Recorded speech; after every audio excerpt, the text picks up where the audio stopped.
Hey guys, welcome to Through the Bible, verse by verse, a plain and simple study, verse by verse, chapter by chapter, and book by book through the entire Bible. Alright, we're going to continue in our study as we have begun and started in Genesis chapter 1. And as I said before, I am crawling through, so I'm taking my time going through the first 11 chapters because there's so much to unpack. So we've been doing that, and we're going to move on. So in our last study we talked about the age of the earth. So we go to Genesis 1, says in the beginning God created the heavens and the earth, and then it says now the earth was formless. And so again, the one thought, only because at some point you will be confronted with scientific claims, and it's just good to know how to deal with those claims. And again, I'm going to say they're claims, but so when we're talking about evolution, and again, I'm not going to rehash it. We did several studies on the God versus evolution and the scientific claims, in a sense, how to deal with them. And within the Christian camp, there are those, in my opinion, that try to meet those claims halfway. And we dealt with those in the last couple of studies about the age of the earth. And here's the thing. Remember, the Bible is not a scientific book, and its aim is not to give a detailed explanation or step-by-step explanation of the creation of the earth. So even right here, God created the heavens and the earth. He doesn't tell us how. He doesn't tell us how he formed and stringed together the molecules and all of the elements, yada yada yada.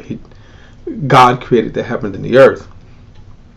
Science can, to a degree, we can understand how God did that. And I'll say one more thing. Excuse me. I'll say one more thing before we kind of move on, and that is this. There is not one scientific claim that disproves the Bible. Now, having said that, we have to understand what the Bible is saying and then what it is not saying. Again, you'll see that'll become clear once we move through. But it's just important to know what the Bible is saying and then what science is out there saying. And again, I'm not going to rehash that. So let's kind of move on. So again, verse 1 says, in the beginning, God created the heavens and the earth. That is God's claim. I believe this wholeheartedly. God created the heavens and the earth. And so, is the earth 14 billion years? At this point, to me, it doesn't matter. I don't care if it's 14 billion years or not. God created the heavens and the earth. Okay? And so, but this is interesting because in verse 2, he says, now the earth was formless and empty, and darkness covered the surface of the watery depths. Now let me stop because there's something very interesting here. As Moses, inspired by God, is telling the story, and by the way, you remember Moses, for example, like Paul, spent a lot of time with God, a lot of revelation given. So first and foremost, remember, the only way Moses can tell this is by revelation. Okay, and at this point in history, it might be some 2,000 plus years if we're counting in a guesstimation from Adam to Moses. Okay, so let's say around to 2,500 years. Okay, And we'll later, when we get to chapter 5 with the genealogies, we'll get this guesstimation. The idea that, but again, these genealogies, they're not going to be the most accurate to say whether or not the controversy is the earth 6,000 years old, whether versus 14 billion. Remember, the Bible is not tackling that. The Bible, that's not what the Bible is dealing with. But one of the interesting things about all of the scientific claims is, because again, once we get in to start understanding, we're all revelation, where the Bible is concerned, and this is important, primarily is focused on God's plan and purpose here on the earth. So the reason why the Bible doesn't disprove the claims of the Big Bang, if you want to call it that. The Big Bang doesn't disprove that God created it or God created the claims. That's not important to understand. God created the heavens and the earth. You can say, now we could certainly say, well, how did God do it? Did God create it with a Big Bang? Possible, right? He spoke. There's some power, right? But but think about it this way, and again, keep this in mind, and I'll probably remind it as we move through the actual 6 days of creation. Imagine we got these stars out here, right? All of the universe, the vast universe. And as far as our eye can see, there's no other life on any other planet. I want you to keep this in mind. There's no life on any other planet as far as our eye can see. Think about this. So what if right now God was to say, and then let's say if God was to give us an audience through our telescopes, right? And all of a sudden we see God come upon a planet that's 20 million light years away. Okay. So we see this planetary. And then at some point now we're going to see God create it. Now, let's say, for example, the solar system itself is already there. At some point, the solar system is already there. And as we're watching, we can see God all of a sudden now begin to create. Let's say he's creating another Earth. Right? How would God do that? And so only reason why I say that is because there are some people that will take issue with the order of Genesis. And they would say, well, see, that can't happen. Well, first and foremost, as if God needed that point of order in terms of creation. And you'll see it become clear, pointed out. But as I said, now, if we're watching this universe as God began to create, we could say God can start at any point. Right? God could say, okay, here is a planet, that we're going to, let's say, whatever reason, God stops the rotation and does this, that, and the other. We see God, let's say, maybe God brings in, excuse me, an extra moon, or maybe God moves the planet towards the star, or moves it further away from the star. In other words, at this point, as we're watching it in the universe, you got a lot of stuff could happen. Now the point is, Moses is not attempting to tell us or satisfy a scientific claim, and that's most important. So with that, let's go back. He says, in the beginning, God created the heavens and the earth. Then he says, now the earth was formless and empty. So at this point, this is when we are brought into the narrative. God created the heavens and the earth. Now, at some point now, the earth is formless and empty, right? I did mention the idea of the gap theory, that there are people that will say that there's a gap theory between verse 1, there's a gap in time, eons, between verse 1 and 2. Without a doubt, there's merit to that, because here's what we see. God created the heavens and the earth, and then all of a sudden, the earth was formless. So this is how we see the thing now. And I kind of think about, if you say at some point, I buy a house, but the house was gutted. Notice he said the earth was formless and empty, and then darkness covered the watery depths. So at this point, the earth is submerged in water. Now, I'll say this. I won't do a little sidebar here. There are some people who believe, I'll get to it at the appropriate chapter. There are people who believe that there was what's called a pre-Adamite world, that there was some kind of creation, humanoids or whatever. Some even placed the dinosaurs in this time. Now again, this seems to be sort of like a happy medium, in which we could sort of coexist, some kind of peaceful coexistence between creationism and science. And again, it won't work. But some people will say, but see, this is how you can get the dinosaurs, when we talk about the age of the dinosaurs and all that kind of stuff, these kind of creatures and stuff here.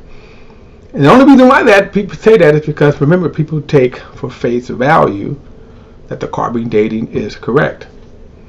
So for example, okay, we found a dinosaur bone, a dinosaur bone, and then all of a sudden people say, well, see, it's 100 million years old.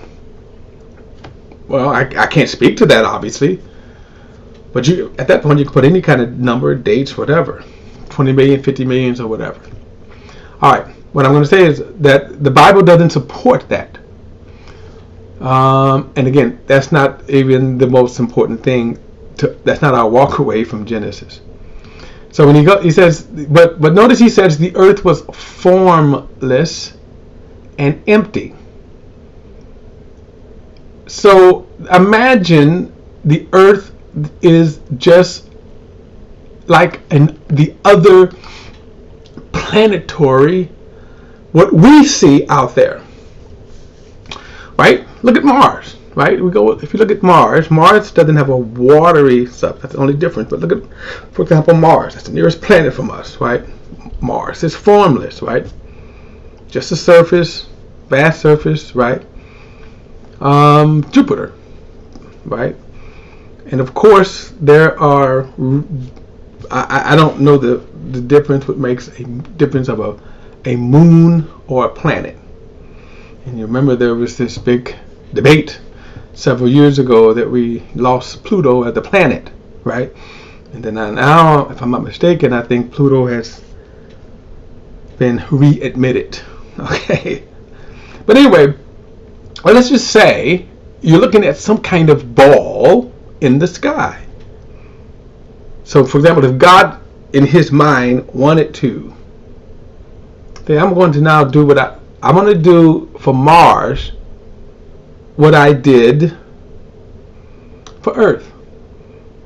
In other words, so this is what we're coming upon, the scene.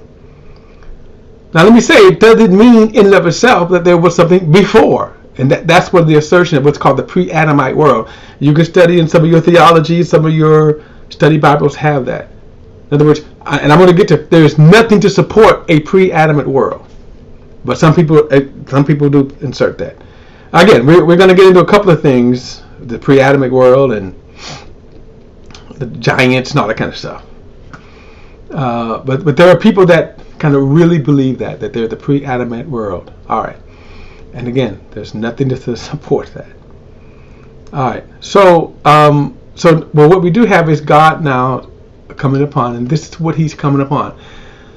That the earth was formless and empty, and then darkness covered the surface of the watery depth. Now that's interesting that there's watery depth. At this point, the earth is kind of submerged in water. You note that there's no stars, there's no moon, there's no sun. Okay? So like I say, remember, if God was going to do for earth, if God was going to do for some of these other lifeless planets, just like if do with the earth, remember, there's no moon. God is going to now start rehabbing. He's going to start fitting. Okay. So now the earth was formless and empty. Darkness covered the face of the earth because there's no sun, there's no moon, whatever. And the Spirit of God was hovering over the surface of the waters. And that's kind of very interesting. Again, very interesting there, because at this point, notice the earth is submerged in water. Verse 3. Then God said, "Let there be light." And there was light. Verse 4. And God saw the light was good. Excuse me. And God separated the light from the darkness.